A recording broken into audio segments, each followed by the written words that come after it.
صل على سيدنا ومولانا محمد وعلى سيدنا علي وسيدتنا فاطمة وسيدتنا زينب وسيدنا حسن وسيدنا حسين وعلى آله وصحبه وبارك وسلم وبارك سيدنا ومولانا محمد وعلى سيدنا علي الحمدللہ رب العالمین والصلاة والسلام علی سید الانبیاء والمرسلین اللہم صلی علی سیدنا و مولانا محمد وعلی آلہ واصحابہ وبارک وسلم وصلی علیہ۔ دنیا کے تمام دیکھنے والوں کو، تمام چاہنے والوں کو، تمام پیار کرنے والوں کو، اور جہاں جہاں تک اس وقت میری آواز کو سنا اور مجھے دیکھا جا رہا ہے، جنید اقبال کی جانب سے انتہائی محبت کے ساتھ السلام علیکم۔ ایک بار پھر ناظرین، آپ کو پر نور صبح میں صبح نور کے ساتھ میں دل کی گہرائیوں سے خوش آمدید کہتا ہوں، اور آئیے بلا توقف چلتے ہیں حضرت ابو انیس محمد برکت علی علیہ رحمہ کی تالیف اسماء النبی کریم صلی اللہ علیہ وآلہ وسلم سے رسول اللہ صلی اللہ علیہ وآلہ وسلم کا ایک اسم مبارک پڑھنے اور سننے کی سعادت حاصل کرتے ہیں۔ سیدنا المعلم صلی اللہ علیہ وآلہ وسلم، ہمارے سردار تعلیم دینے والے، درود و سلام بھیجے اللہ آپ صلی اللہ علیہ وآلہ وسلم پر، آپ صلی اللہ علیہ وآلہ وسلم کے آل پاک پر اور صحابہ کرام رضوان اللہ تعالیٰ علیہم اجمعین پر۔ ارشاد باری تعالیٰ ہے کہ اللہ تعالیٰ سے اس کے بندوں میں سے وہی ہیں جو علم والے ہیں۔ حضرت ابو دردہ رضی اللہ تعالیٰ عنہ سے روایت ہے کہ حضور نبی کریم صلی اللہ علیہ وآلہ وسلم نے ارشاد فرمایا کہ عالم کی فضیلت عابد پر ایسی ہے جیسے 14ویں رات کی چاند کی تمام ستاروں پر۔ ناظرین کرام، آپ جانتے ہیں کہ آج انٹرنیشنل لٹریسی ڈے ہے، یعنی 8 سپٹمبر۔ آج انشاءاللہ تعلیم کی ضرورت اور اس کی اہمیت قرآن و حدیث کی روشنی میں کیا ہے اس پر بات کریں گے، اور آپ نے ہمارے ساتھ ضرور رہنا ہے۔ تمام نوجوانوں نے، تمام بچوں نے، خاص طور پہ والدین نے ہمارے ساتھ رہنا ہے، اور اگر اساتذہ بھی ہوں تو کیا ہی بات ہے۔ اچھا جی، بات یہ ہے کہ ہر انسان، چاہے وہ امیر ہو یا غریب، چھوٹا ہو یا بڑا، کالا ہو یا گورا، مرد ہو یا عورت، تعلیم ہر ایک کا بنیادی حق بھی ہے اور بنیادی ضرورت بھی ہے۔ یہ انسان کا وہ بنیادی حق ہے ناظرین جو اس سے کوئی چھین نہیں سکتا۔ انسان اور حیوان میں جو فرق ہے بنیادی طور پر تعلیم کے ذریعے ملنے والے علم ہی کی بدولت جو ہے وہ جانچا جاتا ہے۔ تعلیم کسی بھی قوم یا معاشرے کے لیے ترقی کی ضمانت ہوا کرتی ہے۔ تعلیم کا ہونا قوموں کی ترقی اور تعلیم کا نہ ہونا کسی بھی قوم کے زوال کی بنیادی وجہ بنتی ہے۔ تعلیم وہ زیور ہے جو انسان اور معاشروں کے کردار کو سنوارتی اور انہیں دنیا میں جینے کا ڈھنگ سکھاتی ہے۔ انسان کو اشرف کا شرف تعلیم کی وجہ سے دیا گیا۔ تعلیم حاصل کرنا ہر مذہب میں جائز، جبکہ اسلام میں تعلیم حاصل کرنا فرض ہے۔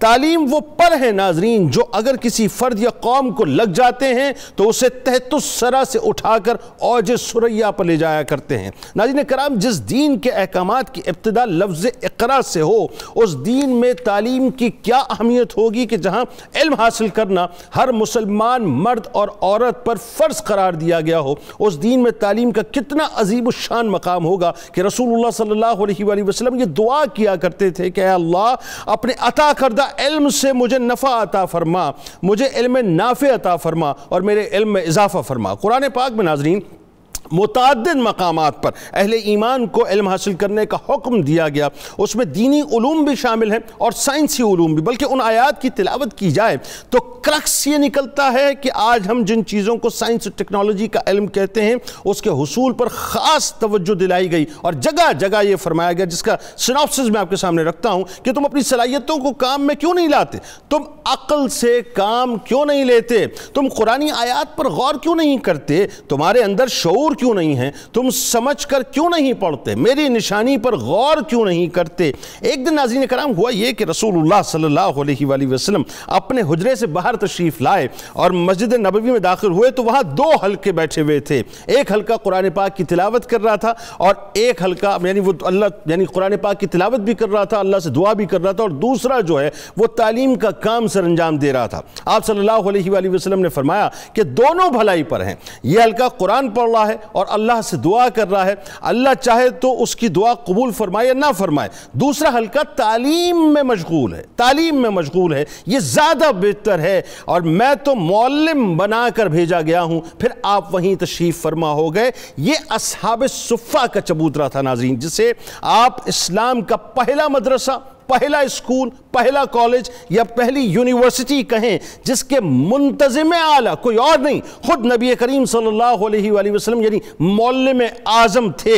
جس ادارے سے ناظرین، یعنی وہ جو اصحاب صفہ کا چبوترا تھا نا، وہ جو یونیورسٹی تھی جو سرکار علیہ السلام نے سجائی تھی، اس سے ایسے اسکالرز نکلے، ایسے اسکالرز نکلے ناظرین کہ جن کے علمی مقام کے آگے دنیا مکمل طور پہ سرنگو ہو گئی۔ اس کے علاوہ ناظرین مدینے میں بہت سی مساجد تھی جہاں صحابہ کرام تعلیم حاصل کرتے تھے اور تربیت حاصل کرتے تھے۔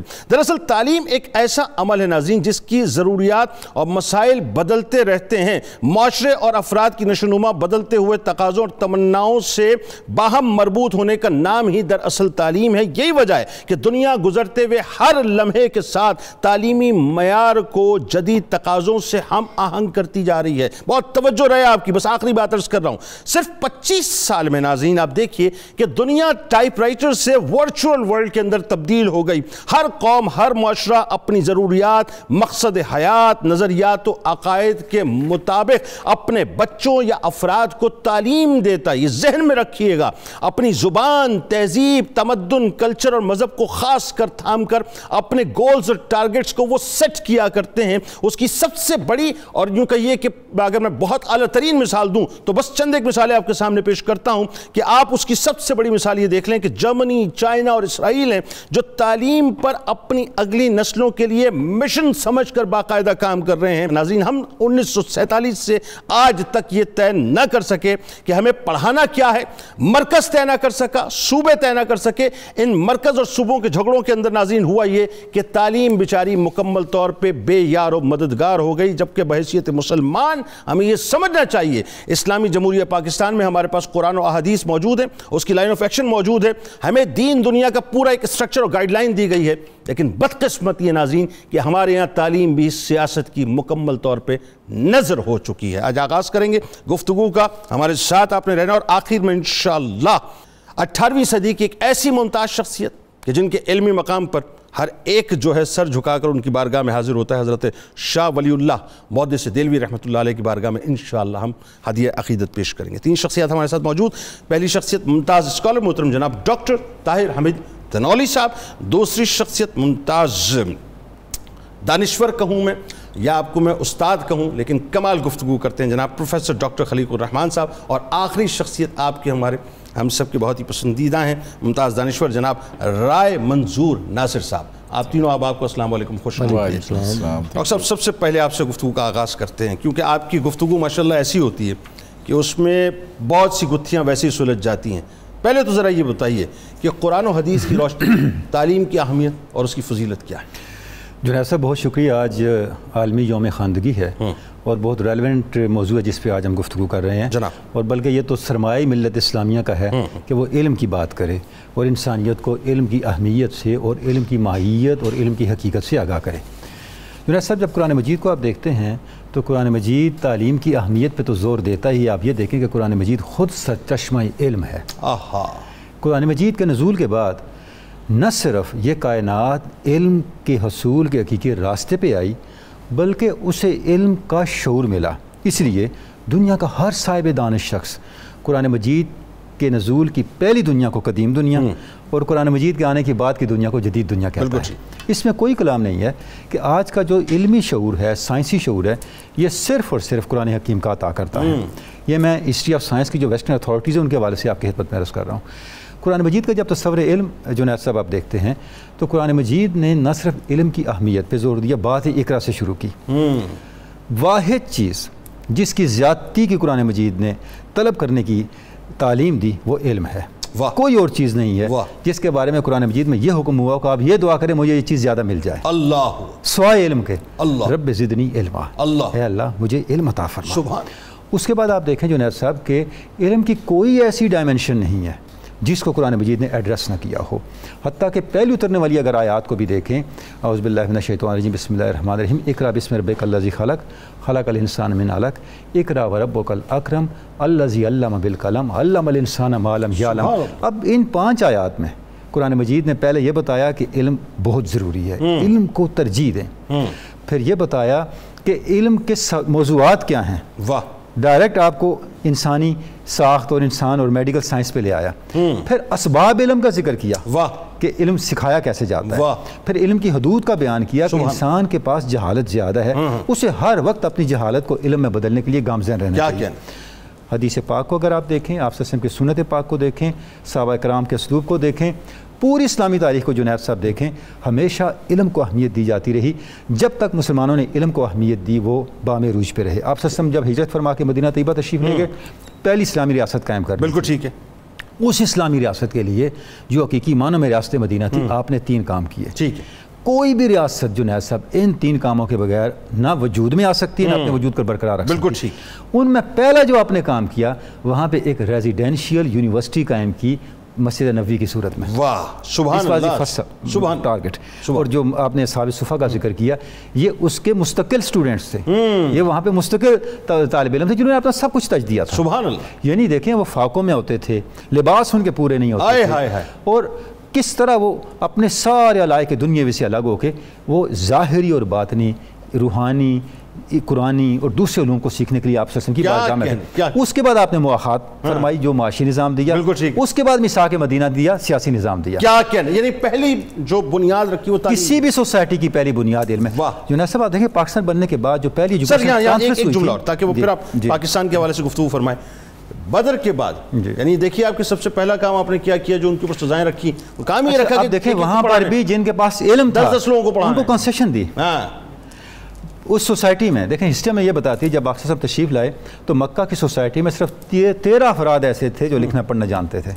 آپ نے ان سارے افراد کو اہمیت دی. اس سے دیکھیں کہ حتیٰ کہ خواتین تک کو، شفا بنت عبداللہ حضرت عمر کی فیملی کی خاتون تھیں جو لکھ سکتی تھیں. جب آپ مدینہ ہجرت کر کے تشریف لے گئیں تو آپ صلی اللہ علیہ وسلم نے انہیں آفیشیل ذمہ داریاں دیں، اور خلافت راشدہ کے زمانے میں بھی وہ مارکیٹ مجسٹریٹ کی ذمہ داریوں پہ تھیں. واہ واہ واہ. یعنی کہ خواتین تک کو آپ نے آپ صلی اللہ علیہ وسلم نے کس طرح سے تعلیم و تربیت کا اہتمام کیا. اصحاب صفہ تھے، لوگوں کے لیے مجالس ہوتی تھیں، خواتین کے لیے آپ نے الگ وقت رکھا تھا، حتیٰ کہ آپ نے فرمایا آدھا دین عائشہ سے لو. واہ واہ سبحان اللہ. سیدہ عائشہ امہات المومنین، اور خواتین کی تربیت، بچوں کی تربیت. پھر آپ نے مسجد نبوی کے علاوہ 13 مساجد کم و بیش جن کا ذکر ملتا ہے مدینہ پاک میں قائم کرتا. اور ان مساجد میں حلقے تھے قرآن مجید کے درس و تدریس کے، صحابہ تھے جو پڑھاتے تھے، اور ان پر حضرت معاذ بن جبل کی ڈیوٹی تھی، جن کو آپ انسپیکٹر ایجوکیشن کہہ سکتے ہیں آج کل، جو وزٹ کرتے تھے اور وہاں کے تعلیمی نظام کو مانیٹر کرتے تھے. کہیے کہ سرکار علیہ السلام کی جو بٹی ہوئی منسٹریز تھیں اس میں minister of education of course وہ پورے مدینہ طیبہ کے یہ جو 13 تھے، اس کے علاوہ بھی جو حلقات تھے درس و تدریس کے، ان کو وزٹ کرتے اور وہاں جا کے ان کو دیکھتے، بتاتے اور ان کو ایجوکیٹ کرتے کیا مزید آگے پڑھانا ہے، کس طرح سے پڑھانا ہے. یعنی پورا ایک نظام تھا تعلیم و تربیت کا. جنید صاحب یہی وجہ آپ دیکھیں کہ یہ وہ لوگ تھے صحابہ اکرام جنہوں نے پوری ایک تہذیب کو جنم دیا. بعد میں کیسے وہ علم کے بغیر، شعور کے بغیر تو نہیں ہو سکتا تھا. ٹھیک صدیوں تک اسلام نے پھر رول کیا. میں ایک مثال دوں گا، جارج سارٹن کی کتاب ہے ہسٹری آف سائنس، جس نے ارسطو اور قدیم یونان کے زمانے سے لے کے اپنے دور تک زمانوں کو اس میں جمع کیا. اصوب اس نے یہ رکھا کہ ہر صدی کے پہلے ہاف کا ایک بڑا آدمی اور دوسرے ہاف کا ایک بڑا آدمی اس نے اس صدی کا نمائندہ علم کے طور پہ اس کتاب میں بیان کیا. ٹھیک ہے. اسلام کے جو پہلے 1000 سال ہیں اس میں 20 شخصیات صرف اسلام کی ہیں، دنیا میں تھا ہی کوئی نہیں. واہ واہ واہ سبحان اللہ. کہ اس صدی کے پہلے ہاف کا یہ بڑا آدمی تھا، دوسرے ہاف کا یہ تھا، پہلے کا یہ تھا، دوسرے کا یہ تھا. یعنی آپ تصور کریں کہ یہ جو پہلے 1000 سال تھے اسلام کے غلبے کے، اس دوران پوری دنیا میں سائنسی علوم میں مسلمانوں سے آگے کوئی نہیں. سر ایسا تھا نا، دیکھیں انگریز تو وہ ہے نا اپنا جامعہ نظامیہ میں آ کے وہاں سے جو علوم حاصل کر کے بغداد شریف سے، دیکھیں اسپین سے سارے پڑھ کے گئے. لیونارڈو ڈا وینسی جو ہے جو مونا لیزا کا خالق ہے اور جس کو یورپ میں رینیسانس کہتے ہیں، اس کے بابا آدموں میں شامل ہے، وہ اسپین کا پڑھا ہوا ہے. فرانسس بیکن اسپین کا پڑھا ہوا ہے، جس کو ماڈرن سائنس کا بابا آدم کہا جاتا ہے. اور اس کے بعد آپ دیکھیں جو آپ کا سوشل کانٹریکٹ کا مصنف ہے یاک روسو، اس کے پاس قرآن مجید کا فرینچ ترجمہ تھا، جس کی سوشل کانٹریکٹ شروع حضرت عمر فاروق کے جملے سے ہوتی ہے، man was born free and now he is enchained everywhere. بات آگے بڑھاتے ہیں. اب حضور والا آپ کی طرف جو ہے وہ اپنا بہت بھاری ذمہ داری, کیونکہ آج میں یہ سمجھ رہا ہوں کہ بہت ضروری ہے ایک انالیسس کرنے کا, ایک اوور ویو کرنے کا کہ پاکستان میں جو مروجہ سو کالڈ مروجہ نظام تعلیم ہے اس حوالے سے آپ کا پرسیپشن کیا ہے. کیونکہ ہمارا مسئلہ ہی جیسا کہ میں نے ایک جملہ ادا کیا کہ تعلیم بڑھ بھی گئی ہے نا, وفاق, صوبہ, اپنی ذاتی مطلب جو ہے وہ اپنا خواہشات. تو ذرا ایک اوور ویو دیجئے کہ مروجہ نظام تعلیم جو ہے اس کے بارے میں آپ کا اپنا ایک استاد کی حیثیت سے جو پوری زندگی آپ نے گزاری ہے کیا ہے. جی بسم اللہ الرحمن الرحیم. جی جنید صاحب تھینک یو ویری مچ. بڑا یہ آپ نے سینسٹیو ٹاپک ظاہر ہے اس ریلیونس سے رکھا ہے کہ آج لٹریسی ڈے ہے. تو میں نے جی سر ساری تقریباً زندگی کا بیشتر حصہ تعلیم و تربیت میں ہی گزارا ہے. ہمارا سب سے بڑا مسئلہ جو ہے نا جی, گھنٹوں گفتگو کی جا سکتی ہے. اصل ایشو جو ہے جی کہ سٹارٹ ہوتا ہے جب ہم نے پاکستان بننے کے بعد خاصی دیر تک اپنے آپ کو سسٹم بنانے کی کوششیں کرتے رہے, مختلف سسٹمز آتے رہے. ایک بڑا نمایاں چیز تھی کہ ہم ماسٹر صاحب کو ماسٹر صاحب کہا کرتے تھے. کیا بات. ایک دور یہ آیا کہ ہم نے اس پہ کبھی غور نہیں کیا, ہم نے ماسٹر صاحب کو اوے ماسٹر کہنا شروع کیا. اللہ, جو آپ نے فرمایا پولیٹیکل انٹرفیئرنس, یہ بیس ہے جہاں سے ہم نے شروع بھی ہونا ہے اور شروع ہونا چاہیے. بہت اچھی بات. ہم نے استاد کو وہ جو اہمیت تھی وہ نہ دی, استاد کی تکریم, اس کا مقام, تقریب وہ مقام دی نہیں. اب وہ استاد جو ہے وہ پولیٹکس کا شکار ہوتا رہا مختلف لیولز پہ. آبادی بڑھتی رہی, ٹیچرز بھی بڑھتے رہے. وہ جو بائی آتے تھے نا چوائس ٹیچر, میں ہمیشہ کہتا ہوں جی کہ ٹیچر جو ہیں وہ دو ہی قسم کے ہو سکتے ہیں, بائی چوائس اور بائی چانس. واہ, وہ ریشو ہمارے ملک میں سر بائی چانس والی بڑھتی رہی, بائی چوائس والی ختم ہوگی. وہ ختم ہوگی بائی چوائس والی آہستہ آہستہ. ہم اور آپ نے جو ان اساتذہ سے پڑھا ہوا ہے ابھی بھی ہمارے سامنے آ جائے تو ہمارا سر جو ہے ادب و احترام کے ساتھ. سر مجھے یاد نہیں پڑتا کہ ہم نے کبھی اپنا سر اپنے اساتذہ کے سامنے بلند کیا ہو. جی یاد نہیں پڑتا ہمیں. اور کسی ایج میں بھی ہوں تو اسی ایج میں بھی, ابھی اسی ایج میں بھی ایسے اساتذہ بھی ہیں جو اس وقت 90s کراس کر چکے ہیں, لیکن جب ہم جاتے ہیں تو ہم اپنے آپ کو اسی لیول پہ بالکل محسوس کرتے ہیں جس لیول پہ ہم نے ان سے تعلیم کا فیض حاصل کیا. آپ بنیاد سے بالکل چل رہے ہیں. میں یہ کر رہا ہوں کہ گئے گزرے بھی پچھلے دوروں میں بھی کئی انسٹیٹیوشن رہے. مجھے اللہ نے چانس دیا کہ میں گورنمنٹ کالج یونیورسٹی میں ہیڈ کیا ایز اے وائس چانسلر. تو کیا تھا, کیا ڈیفرنٹ کرتا ہے, بلڈنگیں تو نہیں سر ڈیفرینشیٹ کرتی نا, ڈیفرینشیٹ تو کرتا ہے اس کے سسٹم جو وہاں پہ موجود ہے. ابھی بھی سر استاد کے سامنے وہاں یہ ہوتا تھا, اتنی ویلیوز موجود تھیں اور ابھی بھی شاید تھوڑی سی باقی بچ گئی کیونکہ باقی سوسائٹی اثر انداز ہوتی ساری چیزوں پہ. ایک تو استاد کی بات ہوگی کہ یہ ہے کہ استاد جو ہے وہ ایک تو یہ ہوتا تھا کہ اس کا احترام اتنا زیادہ ہوتا تھا کہ اگر وہ چل رہا ہے تو اس کے پیچھے چلنا ہے.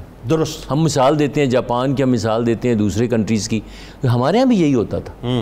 ہم نے ان کو بھلا دیا اور ٹرانسفر ان کی یہ نہیں تھا کہ ان کی ٹرانسفر کہیں سے ہو سکتی ہوتی تھی.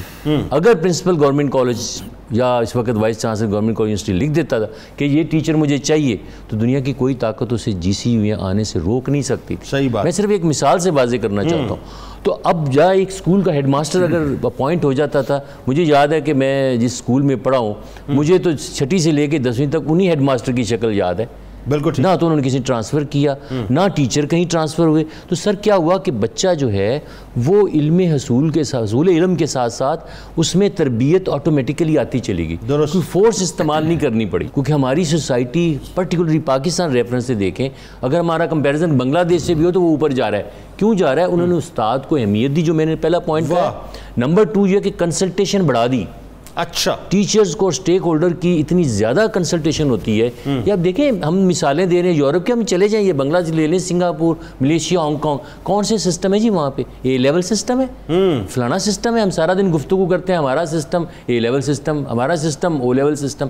یہ سسٹموں کی بات. کمال یہ جو پروڈکٹ آپ تیار کر رہے ہیں او لیولز اور اے لیولز کی طرح, وہ پاکستان کا ہے نہیں پروڈکٹ. وہ دیکھیں جی پاکستان میں یوز ہی نہیں ہونا. اور سر آپ یہ دیکھیں کہ او لیول کتنے کنٹریز میں رہ گئے. ہمارے ہمسایہ ملک میں او لیول ہے, اے لیول ہمارے سنگاپور ملیشیا میں ہے اے لیول, انگلینڈ میں, ایون اسکاٹ لینڈ میں. یہ نہیں میں کہتا اے لیول او لیول کی اپنی ایک سگنیفیکنس ہے, لیکن میں بتانا یہ چاہتا ہوں کہ ہر کنٹری جو ہے وہ اپنے حالات کے مطابق, اپنی ضرورتوں کے مطابق, اپنی جو پاپولیشن ہے, جو ہسٹری وہ لے کے آ رہی ہے, اس کے اکارڈنگلی سر وہ اپنی ترتیب دیتا ہے معاشروں کو. ان معاشروں کو ارینج کرنے کے لیے کریکولا بھی ایسا ڈیزائن کرتا ہے. بالکل ٹھیک ہے. اب ہم اسی بحث میں پڑے ہوئے کہ سنگل کریکولم چاہیے یا فلانا چاہیے. کیوں ہو رہا ہے؟ اس لیے کہ ہم نے اپنی پرائورٹیز سیٹ نہیں کی. ٹھیک. ہم جب تک اپنی پریورٹی سیٹ نہیں کریں گے، پریورٹی ہماری ہونی چاہیے ایجوکیشن اینڈ ٹریننگ. ہم صرف سر کتابی علم کی طرف جا رہے ہیں جو ہمیں بڑا سیریس ایشو آ رہا ہے. اچھا سر ایک بات بتائیے، آپ کی عمر لگ بھگ مطلب میرا خیال ہے پاکستان کی آپ کی عمر مجھے محسوس ہوتا ہے کہ مطلب قریب ہی ہوگی. جو مروجہ نظام تعلیم جو مروج کرتے گئے اور اپنے انداز سے اس کو تبدیل کرتے گئے، اس کو ایک اوور ویو ذرا بتائیے کہ اس میں کیا کچھ ہوتا رہا. سر اس میں پلس پوائنٹ بھی ہوئے ہیں، اس میں کوئی شک و شبہ نہیں ہے کہ جو اس کو آپ ڈیوائیڈ کر سکتے ہیں. آپ جو اپنے ڈویژن بتائی ہے وہ نیچرل سی ڈویژن بنتی جا رہی 25-30 سال کہ 25-30 سال میں وہ ٹرانسفارمیشن ہوگی جو ہماری توقعات میں بھی نہیں تھی. بالکل ٹھیک ہے نا جی. تو ہم نے معذرت کے ساتھ اس کو سمجھنے کی کوشش نہیں کی، اس کے ساتھ چلنے کی کوشش نہیں کی، اسے سوچا ہی نہیں. یہاں پہ تو کہتے تھے لو جی اس بندے نے کمپیوٹر لے لیا، پتہ نہیں اس نے کیا کرنا ہے، مطلب اس طرح کا اس زمانے میں پرسیپشن تھا. بالکل ٹھیک ہے جی. تو اس کو لیے، لیکن دوسری طرف دیکھیں کہ پاکستان کے جو تھا ایگزسٹنگ سسٹم جس سے ہم ہی آئے ہیں اتنا برا نہیں تھا، لیکن بات وہی آ گئی جب پولیٹیکل انٹرفیئرنس شروع ہوئی. اب جو اپوائنٹمنٹس ہیں ہم کہنے کو میرٹ ہے، میرٹ نہیں ہے. بالکل ٹھیک. میرٹ میں معذرت کے ساتھ ایک ڈگری لینا جو ہے وہ حصول علم تو ہو سکتا ہے، ڈگری کے ساتھ اس کی جو ٹریننگ ہے وہ بڑی ضروری. جیسے آپ نے فرمایا کیا منظر ہوگا مدینہ شریف کا کہ صحابہ صفا بیٹھے ہوں گے اور ان کے جو اعلیٰ ہیں ناظم اعلیٰ حضور صلی اللہ علیہ وسلم ہوں گے، کیسی تربیت کیسی ٹریننگ ہو رہی ہوگی، سامنے نظر آ رہا ہوگا کیسے چل رہا ہے اور کیسے علوم منتقل ہو گئے. پوچھو کیا پوچھنا چاہتے ہو. اب جیسے تنوری صاحب نے فرمایا ہماری کنٹریبیوشن تو دیکھیں، ہمیں اب اس کو اجاگر کرنا چاہیے، نمایاں کرنا چاہیے کہ مسلمان سائنٹسٹوں نے کتنے بچوں کو پتا ہے کہ خدا کے لیے کمپیوٹر کا بانی تو ہمارا الخوازمی تھا. ہمیں پتہ ہے وزیر کے خوازمی ہمارا ہیشم کیا تھا، اس کو ہیشام کہہ دیتے ہیں، سمجھتے کوئی گورا ہی تھا. پرابلم یہ ہے کہ جی اسکولوں میں ہمیں اپنے جب تک گراؤنڈ ریئلٹیز کے ساتھ ہمیں جابر بن حیان یاد نہیں ہے، ہمیں جابر بن حیان یاد نہیں، ہمیں سینا نہیں یاد، جس کی اناٹمی ابھی بھی پڑھائی جا رہی ساری دنیا میں. میں نے آپ کو بتایا نا سر وہ دور وہ تھا کہ پورا یورپ جو امڑ کے آ گیا تھا بغداد میں، وہاں سے خیرات لے کے جاتے تھے اور اپلائی کرتے تھے. رائے منظور صاحب اب یہ بڑا ایک اہم ترین سوال ہے جو میرا خیال ہے بنتا ہے، اور اس میں ایک تو دیکھیں مروجہ تعلیمی نظام کے حوالے سے کچھ پروفیسر صاحب نے گفتگو فرمائی، لیکن میں چاہتا ہوں اس پر اپنا بھی انپٹ دیجیے.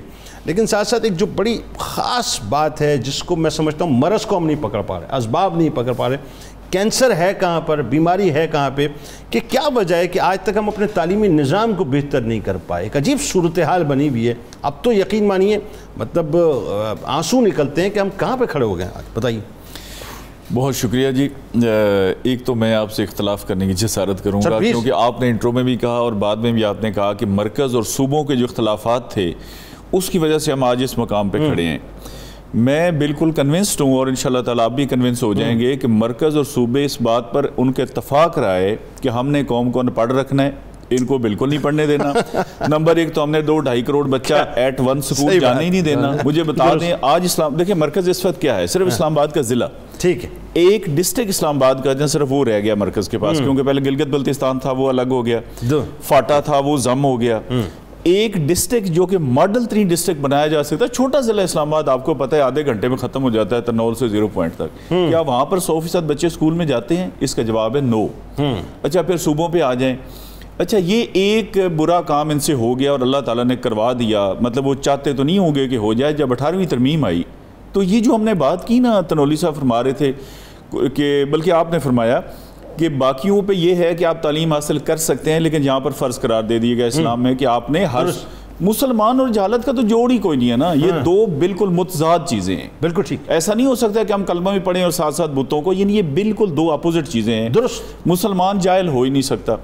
اچھا یہ ہمارا یہ تھا کہ یہ پرنسپل تھا پالیسی میں آئین میں لکھا ہوا تھا، آپ کو پتہ ہے کہ جی پڑھانا چاہیے، تعلیم ہونی چاہیے، یہ چاہیے میں تھا. 2010 میں ایک اللہ تعالیٰ کے فضل و کرم سے ان سے غلطی سرزد ہو گئی پارلیمنٹیرین سے، اور پارلیمنٹ نے آرٹیکل 25A اس میں شامل کر دیا اور اس میں لکھا کہ تعلیم لازمی اور مفت فراہم کی جائے گی. ٹھیک ہے. 16 سال تک کے جو بچے ہوں گے، 5 سے لے کر 16 سال. Now this is the constitutional responsibility. یعنی آئین سے اوپر تو پھر ایک صرف قرآن پاک ہی ہے نا. بالکل ٹھیک. ہماری جو قانونی چیزیں ہیں، ریگولیشنز ہیں، رولز ہیں، بائی لاز ہیں، پھر اوپر ایکٹ آتا ہے، اس کے اوپر سب سے آئین ہے. آئین میں آپ نے اب یہ فنڈامنٹل رائٹ بن گیا. 2010 کے بعد یہ بنیادی حق ہے جو کہ انفورس کیا جا سکتا ہے تھرو کورٹس. اچھا آج ہماری حالت یہ ہے کہ 2.5 کروڑ بچہ، ویسے یہ 2.5 کروڑ والا بھی ایک ایسے فگر چلا ہوا ہے. دیکھیں یہ دو ہی باتیں ہیں موٹی موٹی. ایک یہ ہے کہ سارے بچے پہلے اسکول جائیں، ایک بچہ بھی اسکول سے باہر نہیں ہونا چاہیے، ٹھیک ہے، اور جب وہ اسکول میں جائیں دوسری اور آخری بات یہ ہے کہ ان کو وہاں پہ اچھی تعلیم دی جائے۔ سر ایک بات قطع کلام کی معذرت، بڑے ہمارے یہاں پروگرام چلے نئی روشنی اسکول اور پتہ نہیں کیا کیا اور سرکاری سطح پہ وہی بات ہے، پیسے کمانے کا ذریعہ، پیسے کھانے کا ذریعہ، دوسرے اس کے علاوہ اور دوسرا تیسرا کوئی کام ہی نہیں ہوگا۔ لیکن یہ بالکل پرائرٹی ہے ہی نہیں۔ اچھا ایک تو ہے نا کہ پرائرٹی نہ ہونا، اور ایک یہ ہے کہ جان بوجھ کے، مثال کے طور پہ آپ بھی میٹرک ہیں اور میں بھی میٹرک ہوں، اچھا اب میں چاہتا ہوں کہ میں ذرا آپ سے بالا دست ہو جاؤں، تو میں ایک کام تو یہ کروں گا نا کہ میں ایف اے کروں گا، میری 12 جماعتیں ہو جائیں گی، آپ کی 10 رہیں، دوسرا میں یہ انشور کروں گا کہ آپ ایف اے نہ کر جائیں۔ اچھا اب ایشو یہ ہے کہ میرے ڈرائیور کا، میرے ملازم کا بچہ ہو سکتا ہے میرے بچے زیادہ ذہین ہو، اگر یہ سسٹم میں آ گیا کل کو ہو سکتا ہے میرا بچہ کلرک بنے اور وہ اس کا افسر بن کے آ جائے۔ I would never ever like it، کیونکہ میں ہوں پاکستانی مسلمان، صاف ستھرا۔ سر یہ آئین پاکستان کی ہر روز خلاف ورزی کر رہی ہیں چاروں صوبائی حکومتیں اور فیڈرل گورنمنٹ اور جی بی اور آزاد جموں اینڈ کشمیر کے جو 7 یونٹ ہمارے بنتے ہیں۔ ٹھیک ہے، آئین کا یہ فنڈامنٹل رائٹ کیا ہے؟ جیسے کسی کو قتل کرتے ہیں تو کہتے ہیں نہیں یہ رائٹ ٹو لائف، آکسیجن آپ کسی کی بند نہیں کر سکتے، آپ کسی کا روزگار بند نہیں کرتے۔ یہ جو 21-22 آرٹیکلز آپ کو 7 سے لے کر 28 تک ہے، یہ اب اس میں شامل ہے۔ 2010 کے بعد انہوں نے تماشا یہ کیا کہ اس کے لیے لیجسلیشن کرنی تھی، ظاہر کمپلسری کا مطلب ہے نا کہ آپ لوگوں کو فورس کریں گے۔ ٹھیک ہے، مثلا میں کہتا ہوں جی میں نے تو بچہ نہیں پڑھانا، تو وہ کہیں گے کہ بچے کے آپ باپ ہیں، مالک نہیں ہیں، مالک اس کی اللہ تعالیٰ کی ذات ہے، یہ پھر حکومت ہے، حکومت اس کو لازمی، اب دیکھیں نا کوئی بچہ، کوئی بندہ اپنے بچے کو قتل تو نہیں کر سکتا نا، وہ اسٹیٹ وہاں پہ آ جائے۔ درست۔ اچھا اب وہ انہوں نے قانون ہی نہیں بنایا۔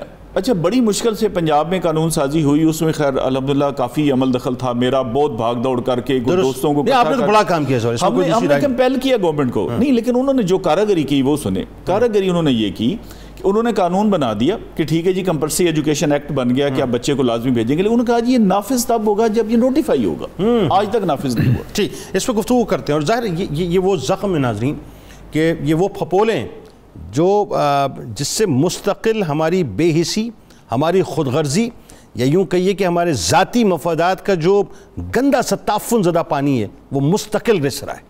آئیے سرکار علیہ السلام کی بارگاہ میں درود پاک کا نذرانہ پیش کرتے ہیں مل کر، اور جب لوٹیں گے تو ایک بہت اہم ترین سوال ہے کہ کیا اسلام صرف یہ کہتا ہے کہ دینی تعلیم حاصل کرنی ہے، اور کیا اسلام اتنا کنزرویٹو ہے معاذ اللہ کہ وہ کہتا ہے کہ دنیا کی طرف یا دنیاوی تعلیم کی طرف نہیں جانا ہے؟ اس پہ گفتگو ہوگی، درود پاک۔ اللہم صلی علی سیدنا و مولانا محمد وعلی سیدنا علی و سیدتنا فاطمہ و سیدتنا زینب و سیدنا حسن و سیدنا حسین وعلی آلہ و صحبہ و بارک وسلم و بارک۔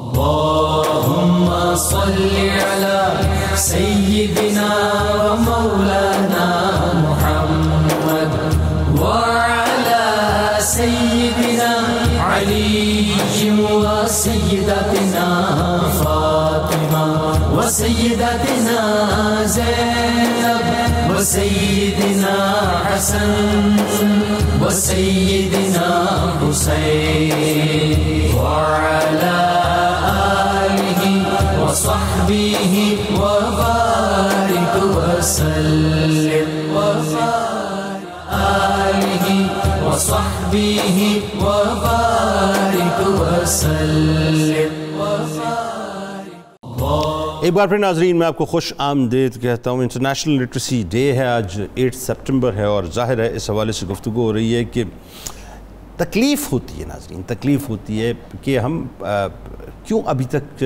اس لیول پہ اپنی ذہنی سطح کو بھی نہیں لا سکے، اور کیوں ہم نے اپنی خود غرضیوں کے اور بے حسی کے جو بڑے بڑے بت کھڑے کیے ہوئے ہیں ان کو ہم پاش نہیں کر سکے، کیوں ہم یہ نہیں سمجھنا چاہتے یا سمجھ نہیں رہے کہ دنیا کے تقاضے اب تبدیل ہو چکے ہیں، لیکن وہی بات ہے کہ ہمارا جو جیب کا تقاضا ہے وہ سب سے پہلے ہمارے لیے۔ بہرحال بات آگے بڑھاتے ہیں۔ ڈاکٹر صاحب ذرا یہ بتائیے کہ ایک جو بڑی بنیادی بات ہے، بہت سے لوگ اس بات کو سمجھنا بھی چاہتے ہیں کہ کیا اسلام اتنا کنزرویٹو ہے؟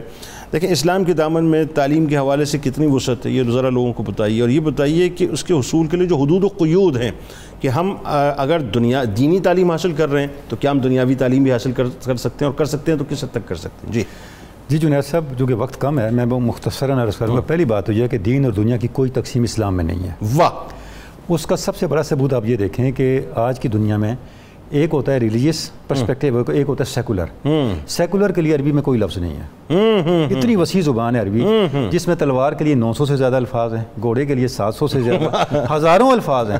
آپ کسی ہمارے عربی زبان کو پوچھیں کہ سیکولر کو ایگزیکٹ عربی میں کیا کہتے ہیں. ویسے آپ نے سیکولر کے پیرل بڑے اچھی اصطلاح استعمال، تلوار اور کوڑوں کی. اس کی وجہ یہ ہے میں آپ کی خدمت میں عرض کرتا ہوں کہ اسلام جو ہے اس کے ہاں زندگی ایک وحدت ہے، جس میں دین اور سب دین ہے. ٹھیک ہے. جس میں کوئی مادیت، کوئی روحانیت، یہ الگ الگ ڈفرینشیٹ آپ نہیں کر سکتے. پہلی بات تو یہ.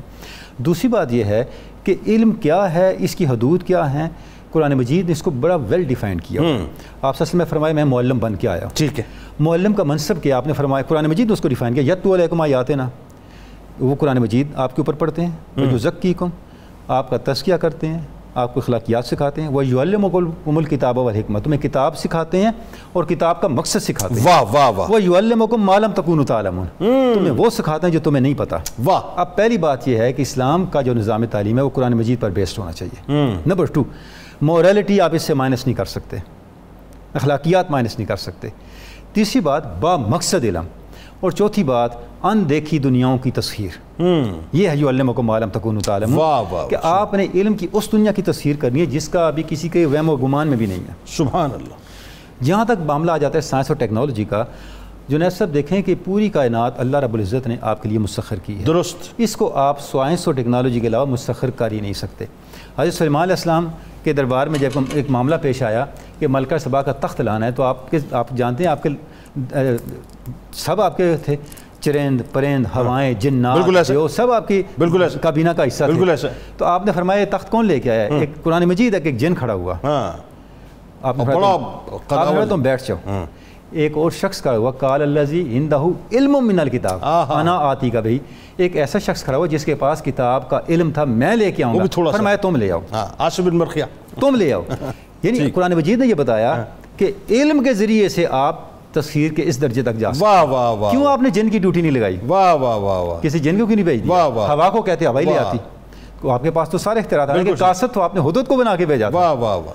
وہ تو کسی انسان کو نہیں بھیجا تھا. یعنی اس زمانے میں ٹائم اینڈ اسپیس کا جو مسئلہ ہے وہ علم کے ذریعے سے حل کروا دیا. وہ بھی حل ہو گیا اور بتایا علم کے ذریعے سے یہ راستے کھلے رہیں گے آگے. واہ واہ واہ. بات آگے بڑھاتے ہیں چونکہ وقت بہت کم ہے، اور میں چاہتا ہوں کہ آج ذرا آپ تھوڑا سا یہ بھی کامنٹ فرمائیے اور بتائیے لوگوں کو کہ آج تعلیمی نظام کی بہتری کے لیے، مطلب میں بہت درد مندی سے یہ سمجھنا چاہتا ہوں اس بات کو کہ جو کینسر معاشرے کے اندر تعلیمی نظام کے اندر سرایت کر گیا، اس کے جسم میں سرایت کر گیا، اس کی بہتری کے لیے کیا حکمت عملی اختیار کرنا چاہیے؟ کوئی تو شمع ہوگی، کوئی تو روشنی ہوگی جس پہ کام کیا جائے.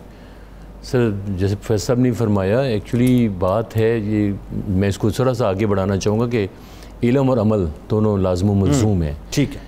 جب تک عمل کی طرف نہیں آئیں گے ساتھ ساتھ علم کے ہم، اور اس کو آج کل آبجیکٹیو لرننگ کہا جا رہا ہے، دنیا میں بڑی زیر بحث ہے. اب ہم اس پہ زور دے رہے ہیں کہ ہمیں پاکستان میں یہ جو آبجیکٹیو لرننگ اس کو لانا ہوگا، جو پہلے تھی پتہ نہیں کس طریقے سے وہ غائب ہوگی. کیونکہ جب تک اس کی ویژن، جیسے کہ بھائی صاحب نے فرمایا کہ ویژن تو پہلے دن دے دی گئی ہے حضور صلی اللہ علیہ وسلم کے ذریعے میں، کہ کائنات کیا ہے، اس کے اسرار و رموز کو سمجھنے کے لیے آپ کو علم حاصل کرنا پڑے گا. ٹھیک ہے جی. تو جو ہماری گمشدہ میراث ہے جو ہمیں ریلائز کروانا پڑے گا، ہمارے استادوں کو بائی چوائس والی بات میں نے جیسے کی وہ لانا پڑے گا، اور ساتھ ہمیں یہ کرنا پڑے گا کہ ایکسیس، جیسے رائے صاحب نے بات کی ہے، ایکسیس سر ابھی نہیں بڑھ رہی ہے. آپ ذرا کسی جگہ چھوٹے سے کمرے میں بھی اسکول کھول دیں، لوگوں کو آپ بلیم نہیں دے سکتے. لوگ چاہتے ہیں کہ علم حاصل کریں، اپرچونٹیز کو پیدا کرنا پڑے گا. اس کے لیے آج تک جتنی گورنمنٹس آئی ہیں، ہم نے سارے انہیں مل کے کرتے رہے کوشش کہ جی ڈی پی کا کچھ حصہ تو تعلیم کی، یہاں سے پتہ چلے گا پرائورٹی ہے کہ نہیں ہے. ابھی تک ہم 4% نہیں کر سکے. بالکل صحیح. بہت کم میگر سی اماؤنٹ ہے، 1.8% کے قریب. سب سے آلموسٹ 2% کے قریب. سر وہ نہیں، جب تک یہ نہیں کریں گے اس سے ہمیں کم از کم پرائورٹی تو سیٹ ہوگی نا، کہ گورنمنٹ از گیونگ پرائورٹی، جو ہم سب دیکھ رہے ہیں کہ پرائورٹی نہیں ہے. اس کو سب سے پہلے یہ پرائورٹی دینا پڑے گا. لیکن کرے گا کون؟ سر کرے گا تو دیکھیں جی، میں تو آپ کو مبارک دیتا ہوں کہ آپ یہ پروگرام کر رہے ہیں. یہ اسی طرح آپ حضرات جتنے علم و دانش کے جگہ سورسز پہ بیٹھے ہیں، media is the one of the biggest factor. اس کے ذریعے تعلیم اور تربیت، یعنی آپ اندازہ کیجئے کہ میں تو حیران ہوتا ہوں پروفیسر صاحب، اور میرا دل کوڑتا ہے اس بات پہ کہ پاکستان کے اندر کئی سرکاری اسکولز، کالجز، یونیورسٹیز جو ہیں وہ باڑوں میں تبدیل ہو گئی. جی یعنی آپ اندازہ کیجئے کہ بالوں میں تو وہ استبل میں تبدیل ہو گئی, وہاں پہ جو ہے معاذ اللہ اور دوسرے جرائم پیشہ افراد آ کے بیٹھ گئے اور مختلف قسم کے جرائم ہونے لگے. یعنی جن تعلیمی اداروں سے علم اٹھنا چاہیے تھا وہاں سے کرپشن اٹھ رہی ہے. کہ کہاں پہ کھڑے ہو گئے ہم آ کے؟ یہی وجہ ہے نا جی کہ ہم آہستہ آہستہ دیمک کی طرح سارے ادارے ہمارے ہلتے چلے جا رہے ہیں اور کھائی چلے جا رہے ہیں. اب وہی جو ادارے جن کی ویلیوز تھیں وہ بھی ہلے ہوئے ہیں, اسی لیے ہلے ہوئے ہیں کہ ہم نے سر ٹیچرز کو وہ مقام نہیں دیا جو ہمیں دیا جانا چاہیے. وہ سیلری سے نہیں آئے گا, وہ پریورٹی سے آئے گا. وہ علم و دانش کی باتیں انہیں سکھائی جائیں گی. اب سر ڈگری ہم انٹرویو لیتے ہیں سارے, مجھے بھی موقع ملتے ہیں, یقین کریں کہ اس سے یہ پوچھ لیں تم نے کام کیا کیا ہے, وہ ہارڈلی بتا سکے گا آپ کو کہ میں نے کیا کام. میں پروفیسر صاحب شیئر کریں گے, رائے صاحب بھی شیئر کریں گے. تکلیف ہوتی ہے کہ وہ اپنے نالج کو جو لے کے آئے اسی کو ڈسکرائب کرنے سے عاجز ہے. وجہ یہ ہے کہ سر ہم نے اس کو ایک مل میں ڈال دی ہے, جبکہ دوسرے جب آپ نے مثال دی جرمنی کی, ہالینڈ کی, فرانس کی, چائنا کی, سر ایکشن بتائیے. ہمیں تو علم و عمل کا دامن جو ہے ساتھ رکھنا پڑے گا. ہم اسی بحثوں میں الجھے, کیا کرنا, ہمیں اپنی گراؤنڈ ریئلٹیز کو خدا کے لیے لائیں, ٹیچر کو وہ مقام دیں, اور یہ سیاسی جو جوڑ توڑا ہے اداروں میں, تعلیمی اداروں میں, وہ ختم کر دیں. ٹھیک. اور ایلوکیشن جو جی ڈی پی کی 4% وہ اس کو یقینی بنا دیا جائے. کیونکہ ہم ایک سال کہتے ہیں جی ہمیں 10 اسکالرشپ, اگلے سال کہتے ہیں ہم نے 0 دینا ہے. پالیسیز, ہم کنسسٹنسی آف پالیسی جو ہے یعنی تسلسل پالیسیز کا وہ نہیں ہے. اچھا یہ ایک ظاہر بڑی ڈیبیٹ ہے اس میں, چونکہ اساتذہ کی طرف زیادہ فوکس رہا پروفیسر صاحب کا, اب اس میں اساتذہ بھی شاید وہ نہ رہے. یہ بھی ایک ڈیبیٹ ہے کہ جو اساتذہ ہوا کرتے تھے, یہ بھی تو ایک مسئلہ بڑا ہے نا. بہرحال لیکن فائنلی اس موضوع کے حوالے سے کہ پاکستان میں ایک اور جو بڑا مسئلہ ہے وہ یہ ہے کہ جو قدیم تعلیمی ادارے ہیں وہ جدید تعلیمی اداروں سے دور ہیں, یعنی دونوں کے درمیان ایک بہت بڑا گیپ ہے. اسی انداز سے اگر آپ مدارس کی بات کریں اور آپ اس وقت جو ہے اپنے ماڈرن یونیورسٹیز کی, ماڈرن کالجز کی بات کریں, ماڈرن اسکولز کی بات کریں, ان کے درمیان ایک بہت بڑا گیپ ہے. یعنی نصابی حوالے سے بھی گیپ ہے اور اداروں کے حوالے سے بھی گیپ ہے. تو یہ ان کو قریب کیسے, کیونکہ دیکھیں آج وزیر اعظم صاحب جو ہیں انہوں نے سنگل کیریکولم کی بات کی, اس پہ بھی ظاہر بہت سی ریزرویشنز, کیونکہ بہت سے لوگوں کے جو دھندے ہیں او لیولز اور اے لیولز کے مطلب امبریلا کے نیچے, ان دھندوں پہ بھی پرابلم ہے. ٹھیک ہے جی, تو یہ کیسے اوور کم ہوگا, کیسے قریب لایا جائے گا, ذرا بتائیے تو صحیح. یہ بڑا ہی کلیدی سوال ہے. دیکھیں ایشو یہ ہے کہ ریفارمز کہتے ہیں کہ مدرسے میں زیادہ فوکس ہے کہ مدرسے پہ ریفارم ہونی چاہیے, کیونکہ مدرسے والوں کی ایکسیس کم ہے میڈیا تک.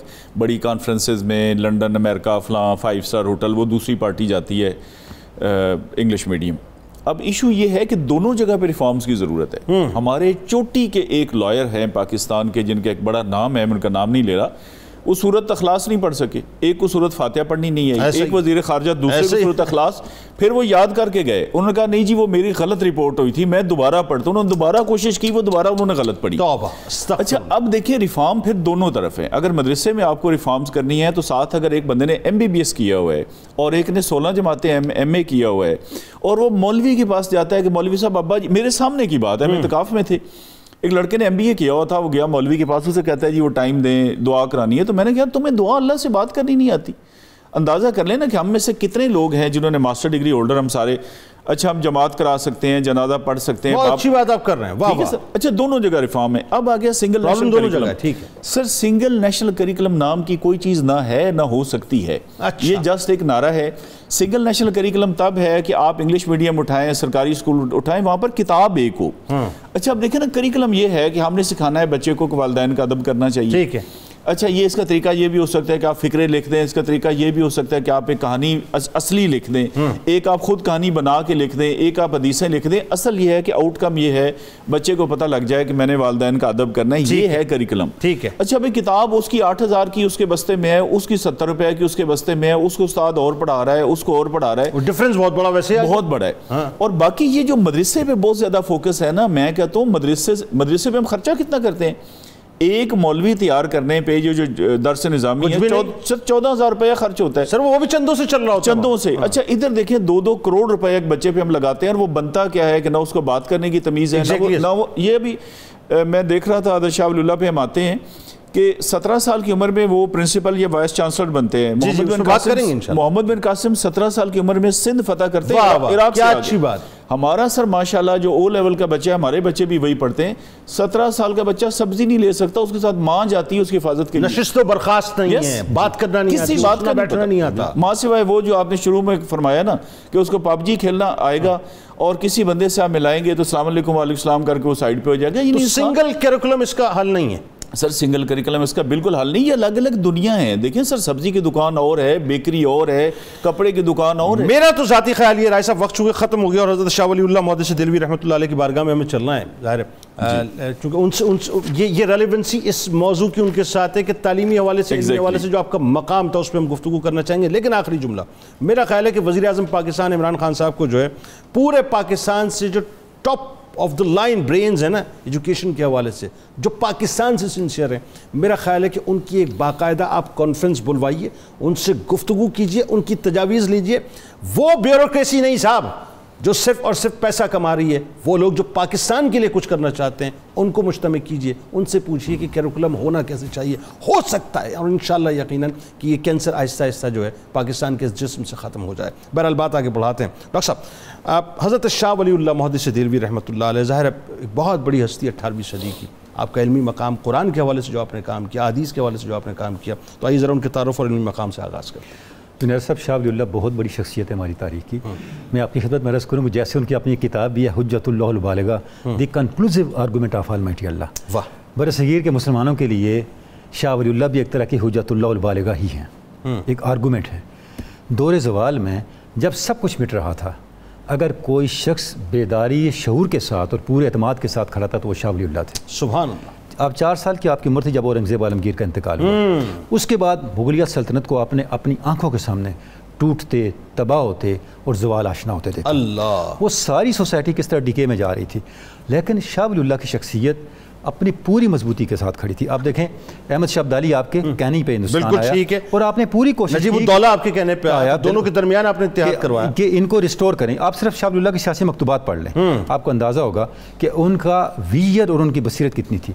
اور جامعیت کا یہ عالم ہے کہ شاہ ولی اللہ نے قرآنیات, حدیث, فقہ, تصوف, جو معاصر عصری علوم ہیں, سوشل سائنسز ہیں, سب پہ لکھا, اور جو لکھا ایک حجت ہے, وہ آج تک ایک ریفرنس ہے. اچھا ایک بات بتائیے ڈاکٹر صاحب, میں ایک اور بات جو جیسے رائی صاحب فرما رہے تھے, کیسی کمال بات ہے کہ 5 برس کی عمر میں جو ہے آپ نے سلسلہ شروع کیا ہے, 15 برس کی عمر میں آپ تیار ہو چکے تھے, اور 17 برس کی عمر میں حضرت شاہ عبد الرحیم رحمۃ اللہ علیہ جو آپ کے والد گرامی تھے, ان کے پردے کے بعد آپ ان کی مسند پر تشریف فرما ہو گئے تھے. اچھا یہ کیسی کمال بات ہے. جنید صاحب آپ دیکھیں آپ کو اس طرح کی بہت سی مثالیں ملیں گی. حضرت نے اپنا پہلا فتویٰ شاید 13 سال کی عمر میں لکھا, ایسے ایگزیکٹلی ایسا ہی ہے. یہ وہ سسٹم ہے جس کو آپ تنقید کا نشانہ بنا رہے ہیں. آہا کیا اچھی بات آپ کر رہے ہیں. یہ وہ سسٹم ہے, یہ اس سسٹم کا آؤٹ پٹ ہے. واہ واہ, جو بات اب ہم پیچھے چھوڑ کے آئے ہیں. اور جو آپ کے ماڈرن ادارے ہیں یہاں سے تو ایسا کوئی نہیں نکلا. ایسا ہی بالکل ٹھیک ہے. ٹھیک ہے. یہ وہ ابھی پروفیسر صاحب نے فرمایا کہ آپ خرچ کتنا کرتے ہیں ان لوگوں پہ, بغیر خرچ کیے یہ آؤٹ پٹ ادارے دیتے رہے ہیں. تو شاہ ولی اللہ کی جو ریلیونس ہے جنید صاحب, اگر قرآنیات کے حوالے سے دیکھیں تو آپ پہلی شخصیت ہے جنہوں نے قرآن مجید کے لیے انڈرسٹینڈنگ کا دروازہ کھولا. آپ نے فارسی زبان میں قرآن مجید کا ترجمہ کیا, فارسی زبان میں ترجمہ کیا. اس سے پہلے ترجمہ نہیں تھا, آپ کو بڑی تنقید کا بھی سامنا کرنا پڑا.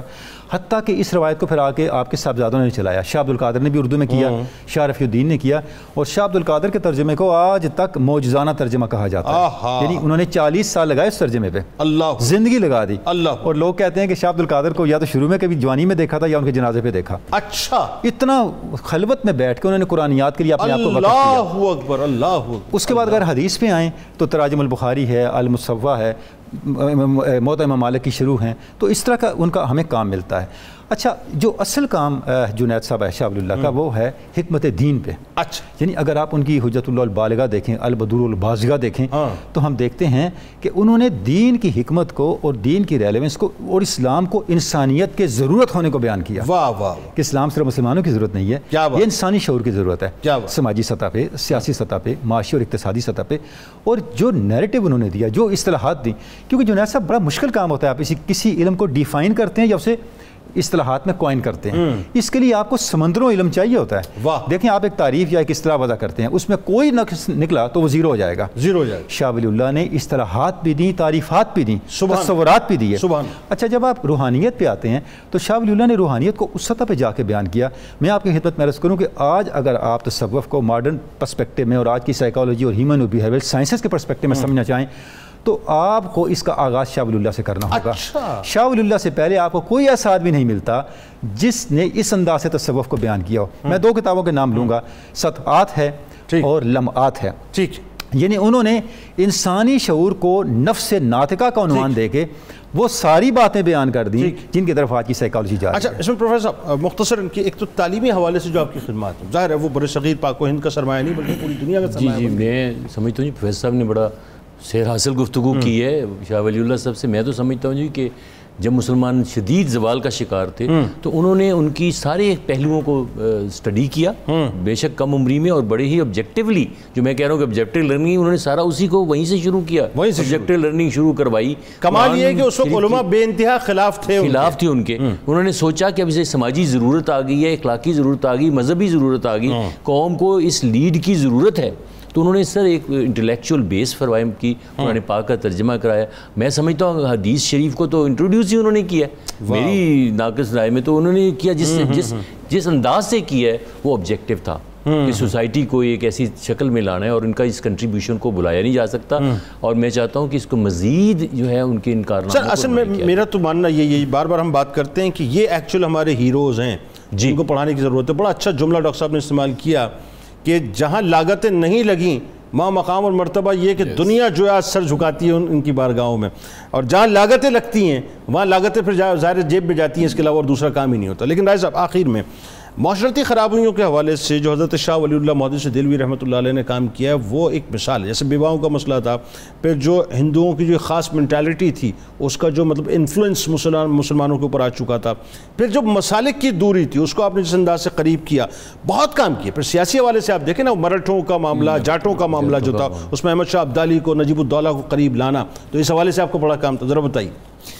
بہت شکریہ. شاہ ولی اللہ کا ایک تو یہ ہے کہ آپ کی ایج دیکھیں، صرف 59 ایئرز وہ اس دنیا میں ٹھیک، اور 17 سال جیسے میں کہتا ہوں کہ اب یہ ایک چیلنج ہم دیتے ہیں. کیا بات.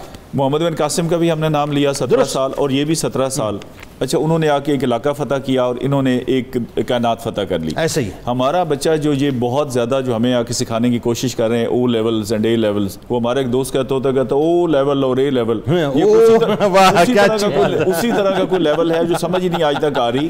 اچھا یہ 17 سال میں نے کہا ہارڈلی وہ او لیول کرتا ہے جو 11 جماعتیں ہیں، نہ وہ ایف اے ہے نہ وہ میٹرک ہے. درست. جب شاہ ولی اللہ کے دیکھیں سب سے بڑا جو میں سمجھتا ہوں نا، یہ جو ہے سوشل جو ہے ایشو پہ آنے سے پہلے قرآن پاک دیکھیں، جو بر صغیر کے ہم لوگ تھے، پاکستان، انڈیا، بنگلہ دیش، یہ سارا ایک ہی ملک تھا، کچھ اور بھی علاقے شامل تھے. اچھا اس میں آپ دیکھیں تقریباً 11 صدیاں تک صرف اور صرف یہ تھا کہ قرآن پاک کو صرف ناظرہ لوگ پڑھتے تھے، یا جن کو عربی آتی تھی یا ان سے پوچھتے تھے کہ یہ کیا لکھا ہوا ہے. He was the first person جنہوں نے قرآن مجید کو وہ ٹرانسلیٹ کیا فارسی میں فتح الرحمان کے نام سے. اور وہ ظاہر سی بات ہے جب بھی نئی چیز آپ لے کے آئیں گے، وہ سپیکر پہلی دفعہ آیا تو اس پہ فتوے لگے، کیمرے پہ لگے، پھر ایسا ایسا سارے ایکسیپٹ کر لیا، پرنٹڈ پریس پہ لگے. اچھا پھر ان کا دیکھیں یہ بھی ہوتا ہے کہ ایک بڑی شخصیت ہے، علمی شخصیت یا سیاسی، لیکن ایک دو جنریشنز کے بعد وہ بالکل ہی اچھا ان کی فارسی ترجمے کے بعد پھر اردو تراجم کا سلسلہ ان کے سر بیٹوں کا دیکھیں، ان کے پوتوں کا دیکھیں، اور یہ بالا کوٹ سے لے کر آج تک وہ سلسلہ چل رہا ہے. درست. اچھا آپ نے بہت خوبصورت بات کی کہ سارے ان کو مانتے ہیں. مزے کی بات ہے کہ تمام جو ہے وہ یہ تھے کہ نقش بندیہ آپ کو پتہ ہے سلسلے سے ان کا تعلق تھا تصوف کے، لیکن اعلیٰ ظرفی دیکھیں کہ جب کسی کی بیعت کراتے تھے تو سب بزرگوں کا نام لیتے تھے باقیوں کے بھی. یہ بہت بڑی بات ہے. اچھا پھر دیکھیں یہ وہ ہستیاں ہیں جو جس شاہ ولی اللہ جیسے جو لوگ ہیں جو صدیوں بعد پیدا ہوتے ہیں. اچھا ان کا یہ کتابوں میں بڑا کم لکھا ہوا ہے، لیکن پروفیسر صاحب کو اور ویس صاحب کو پتہ ہوگا، آپ بھی جانتے ہیں کہ وہ بہت بڑے اکانومی کے اس میں معیشت بڑی مضبوط کی آپ نے، اس کو پلان دیا تھا. ایگزیکٹلی. ابھی دیکھیں 25-26 سال ہمارا یہ نظام کو یہاں پہ اور لنڈن امریکہ میں لا کے پڑھا کے ایک بندے کو صرف پورا ڈاکٹر بھی نہیں، آنکھ کا ڈاکٹر، یہ ایم بی اے ہے تو اس میں یہ مارکیٹنگ ہے، یہ فائنانس ہے، یہ فلاں، یہ جو ہمہ جیتی ہے نا. اب دیکھیں احمد شاہ ابدالی افغانستان میں یہاں پہ سمجھیں ایک عالم ہے، ان کو وہاں سے قائل کرنا. مرہٹوں کی صورتحال یہ تھی کہ انہوں نے ہمارا پورا سسٹم ہائی جیک کر لیا تھا، اذان پہ پابندی تھی، گائے ذبح نہیں کر سکتے تھے، اور یہ اگر پانی پت کی جنگ 1861 والی نہ ہوتی تو بالکل کام ختم ہو گیا تھا. سارے اس کے پیچھے تھے ہی حضرت شاہ ولی اللہ محدث دہلوی رحمۃ اللہ. 2 لاکھ دیکھیں مرہٹے صرف وہاں پہ قتل ہوئے، اور پھر حدیث پہ انہوں نے کام کیا، اور یہ جو اخلاقی. اچھا وائزین کو، وہ مولویوں کے مولوی تھے جیسے ہم کہتے ہیں نا اسٹیٹ بینک کو بینکوں کا بینک، انہوں نے مولویوں کو اکٹھا کیا، انہوں نے کہا بھائی یہ کیا قصے کہانیاں آپ سناتے رہتے ہیں، آپ لوگوں کو کوئی وہ باتیں کریں جن کو ان کا عملی زندگی سے تعلق ہے. اچھا پھر وہ ایسا اس طرف لوگوں کو لے کے آئے اور کوئی بات ایسی نہیں کی جس میں کوئی اختلاف ہو. سر وہ دیکھیں نا بیواؤں کے حوالے سے جو آپ نے کام کیا, پھر وہ جو ازواج مطہرات کی مثالیں دے کر کیا کمال لوگوں کو کنونس, وہ بتائیے نا کیا ہوا. بالکل. اب دیکھیں نا ہمارے اصل میں جہاں پہ دیکھیں آپ رہتے ہیں نا, جو چیز ڈومینیٹ کر رہی ہوتی ہے, مثلا غریب آدمی ہمیشہ امیر کو کاپی کرتا ہے نا کہ اس نے ایسے کپڑے پہنے, ایسے ہوا, ایسے. اچھا ہم ہندوؤں کے ساتھ رہتے تھے عرصہ دراز سے, اور یہ خطہ اتفاق کی بات ہے کہ ہندو اس میں ڈومینیٹ تھے, تو ہندوؤں کو ہم کاپی کرتے تھے, ستی کی اس میں رسم آ گئی, اور خاص طور پہ بیوہ کے ساتھ تو وہ شادی کا. انہوں نے پھر کہا کہ نہیں یہ تو ایک بڑا افضل کام ہے کہ بیوہ کے ساتھ آپ شادی کریں. اچھا اسی طرح سے جو باقی بدعات بہت زیادہ داخل ہو گئی تھیں. اب مثال طور دیکھیں یہ جو شب برات پہ پٹاخے ہم چلاتے ہیں, اس پہ تو کسی فقہ کا نہیں ہے نا کہ آپ پٹاخے چلائیں. بالکل نہیں. اچھا ہر دفعہ کہہ کے اس کے بعد اچھا ایسی جو خرافات اسلام میں داخل ہو گئی تھیں, وہ حضرت شاہ ولی اللہ نے ان کو بڑی زور شدت سے روکا اور لوگوں کو قائل کیا, اور اس کا نتیجہ آیا. میں نے کہا آج تک بھی آپ کوئی مدرسہ اٹھائیں گے وہ چلتے چلاتے مدرسہ رحمیہ پہ جا کے ختم ہوگا. بالکل ٹھیک. آپ تینوں آپ کا بہت شکریہ, آپ تشریف لائے. آپ کا بہت شکریہ سر, بہت شکریہ. اللہ تعالیٰ بس اس گفتگو کو اپنی بارگاہ میں قبول فرمائے. اور وہی بات ہے کہ وہ اپنا تو کیا ہے وہ اکبر الہبادی نے کہا نا کہ تعلیم جو دی جاتی ہے فقط بازاری ہے, جو عقل سکھائی جاتی ہے فقط سرکاری ہے. اللہ کرے کہ یہ جو عقل ہے وہ اب سرکاری نہ سکھائی جائے, بلکہ ہم وہ سرکاری عقل سکھائیں, وہ سرکاری عقل کہ جہاں پہ مطلب ساری سرکاریں جو ہیں جا کے اپنے سروں کو جھکاتی ہیں, تو ہم اس طرف جائیں بنیادی طور پہ. بات یہ آئیے کتاب الشفا کی جانب چلتے ہیں کہ علم برکت کا جو عمل ہے وہ آپ کے سامنے پیش کرتے ہیں. روزنامہ اپنا 92 نیوز میں انشاءاللہ آج آپ ضرور جو ہے وہ اپنا تعلیم کی ضرورت و اہمیت و قرآن و حدیث کی روشنی میں اس حوالے سے مضمون دیکھ سکتے ہیں. اور کتاب الشفا میں آپ کو بتاتے ہیں کہ نماز فجر کے بعد اول و آخر درود پاک کے ساتھ 21 بار اللہ تعالیٰ کا اسم مبارک یا علیمہ پڑھ کر پانی پر دم کر پی لینے سے علم نافع کا حصول ہوتا ہے. شیخ اکبر حضرت محی الدین ابن عربی رحمۃ اللہ علیہ کا قول مبارک ہے کہ علم ایک نور ہے جسے اللہ رب العزت اپنے بندوں میں سے جس کے دل میں چاہتا ہے ڈال دیتا ہے. ناظرین کرام, آپ وہاں موجود ہیں, ہم موجود ہیں, مل کے انشاءاللہ نعرہ لگاتے ہیں. اس دعا, اس امید, اس یقین کے ساتھ اجازت دیجیے کہ لا یؤمن احدکم حتی اکون احب الیہ من والدہ وولدہ والناس اجمعین. اللہ تعالیٰ آپ کا, ہمارا, ہم سب کا اور پاکستان کا اور یقیناً امت مسلمہ کا حامی و ناصر ہو.